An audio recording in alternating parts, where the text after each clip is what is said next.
Be ready. 5 seconds.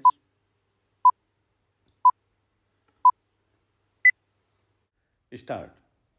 Mr. Vice Chairman, I was speaking about the need for developing a strong UN delegation. I wish that the Honorable Prime Minister would give his attention to this aspect of the matter, particularly in view of the fact that in the next decade or two, politics all over the world would take on a complex character, and it is necessary that men are trained from now on for taking part in international affairs. In the UK and the United States, such delegations are built with men who have wide knowledge of international affairs, and there should be other qualification for a man to be included in such a delegation. In this connection, I should also like to mention that it is time for government to develop sound conventions regarding the conduct of foreign affairs. In the United States, they have accepted the principle of bipartisan consultation on important affairs of policy. For example, when President Kennedy stood for election, President Eisenhower, even during the period of the conduct of the campaign of President Kennedy, kept him informed about major developments in foreign affairs. We have seen our government sending troops out of this country to the Congo, and at that time I had raised the point that before troops left our country for any assignments of an unusual character like the Congo assignment, members of the opposition should be informally consulted. There will be no question of any leakage of information whatever if leader in the opposition are consulted on important aspects of foreign policy.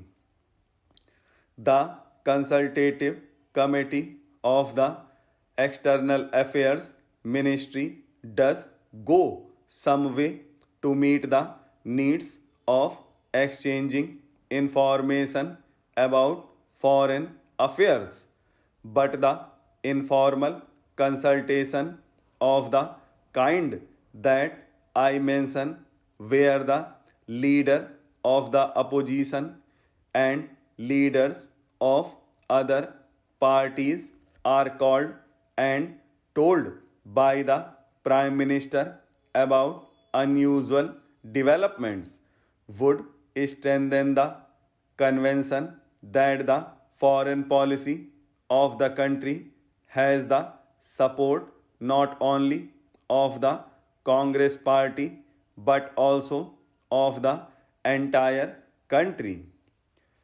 I was speaking about our external publicity, and it is a subject on which I think I can speak with some confidence, as I have seen an old time newspaperman in this country. The material which is sent out to foreign countries is extremely scrappy and useless. There is included in these messages some statement of what this minister was saying somewhere. We are trying to give publicity to ministerial activities, and it is inevitable that some such publicity should be given because ministers are in charge of the government. But one abroad does not get a real idea of what is happening in the country. I would like to suggest for the consideration of the External Affairs Ministry that they should send a fortnightly assessment of what is happening in India, written dispassionate, not to please a minister or to highlight something that he has done, but to give an objective assessment of what is going on in the country. In the old days, when the British government was in existence, such fortnightly reports used to be sent by various state governments, and I think a beginning can be made in that direction in this matter. The other point I would like to suggest is that publicity is a complicated and technical matter. The Foreign Service, as it is constituted today, does not have sufficient training in publicity. The Estimates Committee, which went into the demands of the External Affairs Ministry, mentioned about the methods of training which have been adopted, but since our foreign service men are not trained in publicity work, and one sees, for example, that a lot of confusion has arisen in the United States over Ambassador Nehru's statement. I think the External Affairs Ministry might well set up a committee of members of parliament who are conversant with external publicity and some newspapermen to advise the External Affairs Ministry from time to time.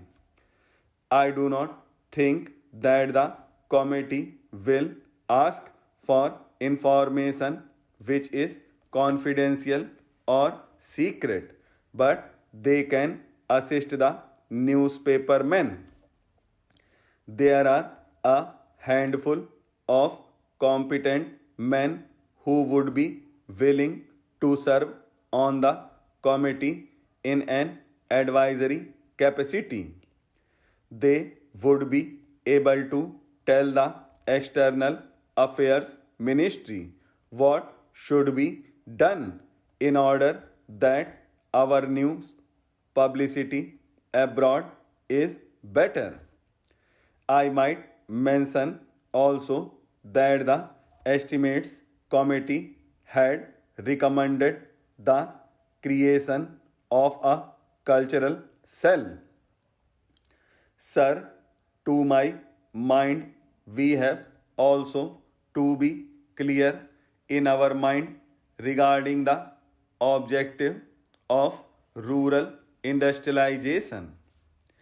Do we mean to have only diversification of rural economy, and are we going to have rural industrialization only in order to give some help to those who find themselves unemployed during a certain period of the years? Are we aiming at utilizing local resources and meeting local needs through diversification of rural economy, or have we a more fundamental objective in mind when we are trying to industrialize the rural areas? Without this, I am afraid rural industrialization will not be possible.